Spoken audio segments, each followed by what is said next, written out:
Ako po ay isang OFW sa Singapore. For 8 years po ako doon at 4 years po ako sa Saudi Arabia. Nung napunta ako sa Singapore guys, yan doon ko po nakita yung JC. Actually wala pong showmaking noon. Ang mga benta ng JC dati is yung health and wellness products at ang pinaka flagship na product dati is K-Pads, napkin, saka yung sabon. Yun po yung mga madalas na nakita ko pero skeptical ako that time. Ayoko ng mga benta-benta, lalong-lalong ayoko ng invite-invite.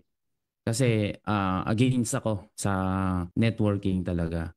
Yun nga lang, out of curiosity, and at that time kasi is naubusan kami ng savings dahil nag-move in kami sa bahay namin sa Camellia na yung kinuha kong hulugan. Sabi ko, itry ko to, baka sakali lang. And that time, unfortunately, wala pa akong perang pang member. $556 po yun, equivalent to I think 21,000 pesos. Buti na lang may isang taong tumulong sa akin, si Ma'am Marisa Lim. Yung allowance ko po for the whole month, kasi January 5 po yun noon, 25 pa ang sweldo ko. Sinugal ko po dito sa business. Dahil sa kulang, nangutang po ako kay Madam Marisa Lim. Very grateful ako sa kanya kasi kung hindi niya ako pinahiram ng pang-member ko noon dahil nga kulang yung pera ko, wala ako sa kinalalagyan ko ngayon. Okay, kaya maraming maraming salamat Ma'am Marisa Lim. Palakpakan nga natin si Ma'am Marisa. That time guys, nagbabanda ako sa Singapore. Ito yung struggles ko.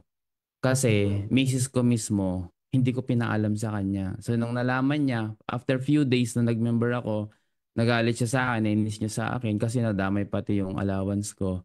And mga katrabaho ko, kinakantsawan ako, mga kabanda ko, kinakantsawan din ako. Pero nagpursige pa rin ako. Hindi ako nakinig sa kanila. After ng office work ko, pumupunta po ako sa office ng JC sa Lucky Plaza at nagta-travel po ako ng mga 30 minutes or more than 30 minutes para pumunta doon. Wala naman akong kakausapin. Wala naman akong gagawin doon.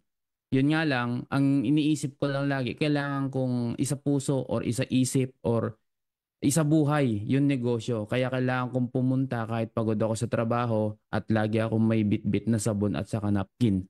Nilalagay ko sa transparent na plastic. So doon po nagsimula na may mga nagtatanong sa akin na mga kababayan sa Singapore. Pero yung iba madalas pinagtatawanan ako.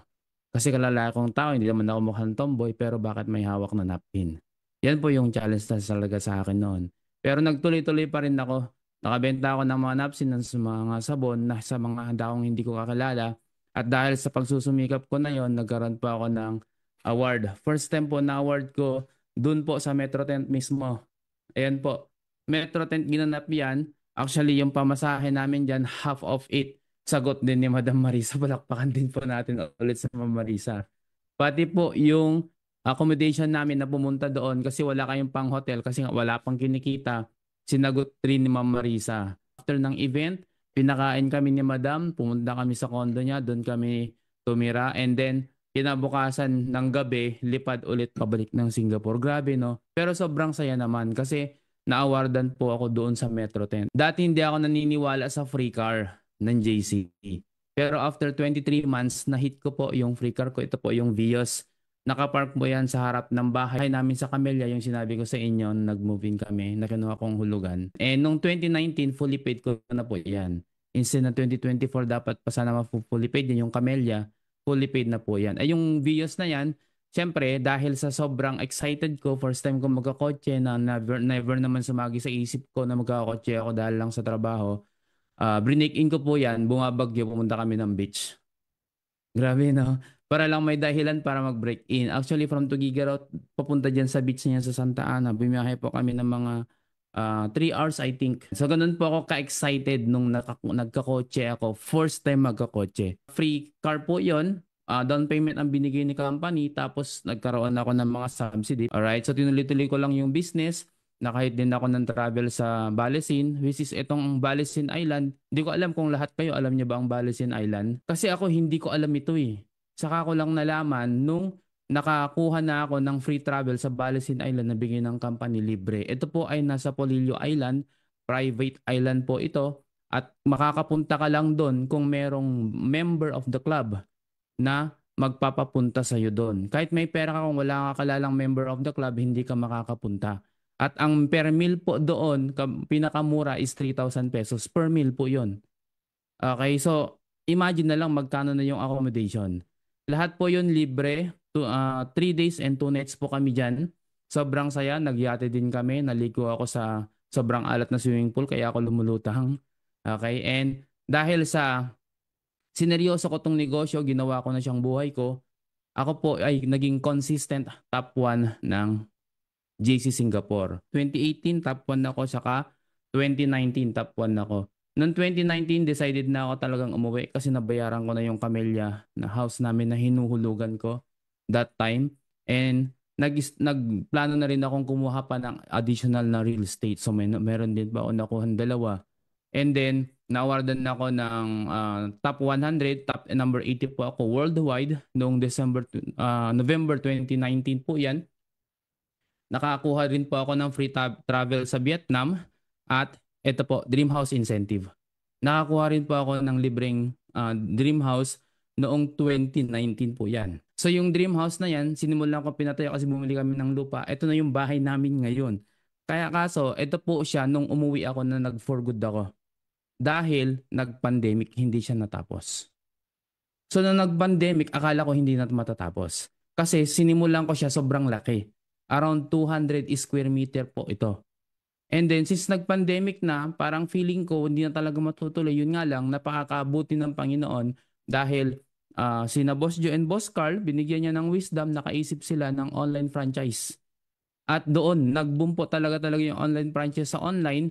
Kaya, during pandemic, na-hit ko po yung first million ko. Imagine guys nung pandemic ko na-hit yung first million ko. So it means 2020 lang na na-hit ko yung 1 million.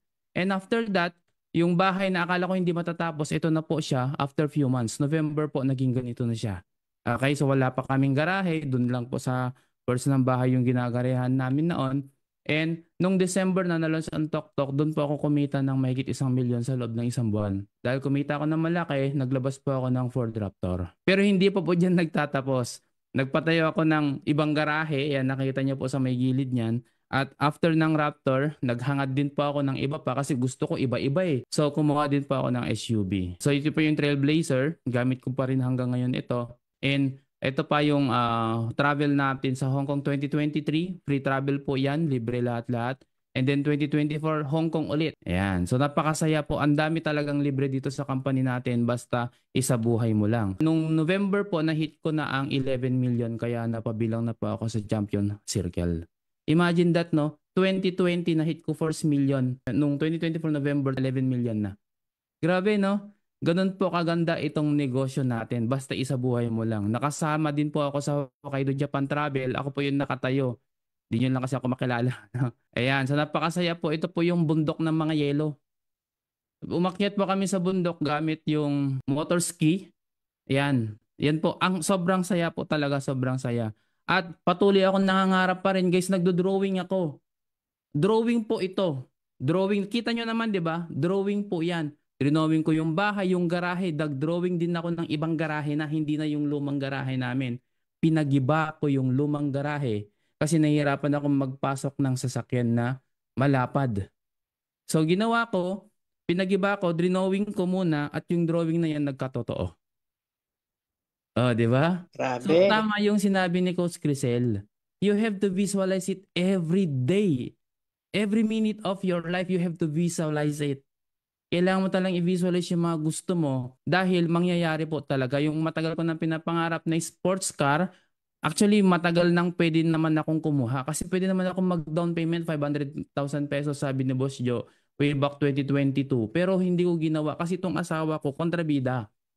Ayaw niyang mangutang. Sabi niya, pag nangutang ka ng Mustang, ewan ko sa'yo, sabi niya ganon.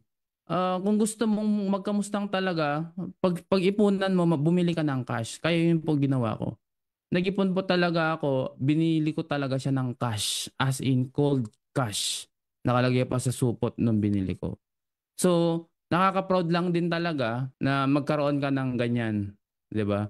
Pangarap ko lang, napakatagal na, nakuha ko siya na buong buo talaga. Okay? And sa mga OFW dyan, alam kong pangarap ng mga nasa Pilipinas ang makapag-abroad. Pero pangarap ng mga nakasa abroad ang makauwi sa Pilipinas. Tama ba? Di ba pangarap nyo makapag-for good dito sa Pilipinas? Pero wag naman sanang mamroblema sa pera. Yung marami sa naman sanang pera. 'Di ba? Weekly, meron kang 100,000. Tama ba? O kahit sabihin na natin 1 month, 100,000. Okay, kasi nagsisimula pa lang naman kayo. Nakakuha rin po ako ng incentive na naman. New home incentive na naman. And noong Saturday, claim ko yung check ko for subsidy ng 5 months na nito. Pero November ko lang ito na hit. 2 months pa lang, naka 5 months subsidy na ako. Ano yung subsidy? Yun po yung monthly payment. Grabe no? Hindi pala siya monthly bibigay. Pwedeng weekly ibibigay ni company yung pang monthly mo. Nakuha ko ng 300,000 na down payment. Actually, di ko alam kung kailan yung move-in namin doon. Maybe March or February kasi RFO na yung nakuha ko eh. Pero pinaka-resulta ko talaga, guys, ito. Na-hit ko yung 12 million ko nung December. Kung OFW ako, ako lang mag-isang magse-celebrate ng 12 million. Every million ko, isa lang, mag-isa lang ako magse-celebrate. Tama ba? Kung OFW ako. Kaso nga lang hindi eh. Kaya kasama ko buong pamilya ko nagse-celebrate. Yan yung pinakamasarap, guys. Yan yung pinakamasarap na nangyayari sa buhay mo araw-araw, nakapiling mo yung pamilya mo sa bawat yugto ng buhay mo habang kumikita ka ng malaki. 'Di ba? Sinong gustong maranasan yung ganyan? Yung tipong magkakaroon ng celebration, ikaw lahat sasagot pero wala lang. Kasi kayang-kaya mo na parang kurot lang. Tama ba? Yan po yung pinaka-reward ko talaga. Yung makasama ko, yung pamilya ko sa bawat yugto ng buhay ko. Yung anak ko iniwan ko 2 years old po siya. Buti na lang, nung 2015, umuwi si Macy's, sinamahan siya. 2020 nakapag-for good ako dahil sa napagandang negosyong ginagawa natin. Kung meron kang trabaho ngayon, yan yung gawin mong part-time. Kasi kahit kailan, hindi niyan ibibigay yung mga pangarap mo sa buhay. Ito yung i-full-time mo. Actually, ayoko ng sports car. Totoo lang. Unang-una, hindi bagay sa lugar namin. Kasi sa labas ng bahay namin, hindi sementado guys, rough road pa. Pero mula dito sa bahay hanggang sa highway, mga 50 meters lang naman. So maiksi lang. Basta ayoko ng sports car kasi tingin ko hindi naman makakatulong to sa negosyo. Kasi kumikita naman ako ng malaki kahit wala akong sports car. May mga naka-sports car, mas malaki naman kinikita ko sa kanila. So sabi ko sa sarili ko, hindi ko kailangan sports car. Hindi ko kailangan, hindi ko kailangan. Pero dahil kinukulit ako ni Boss Joe, lagi-lagi na lang sa tuwing makikita niya ako, sports car, sports car, sports car.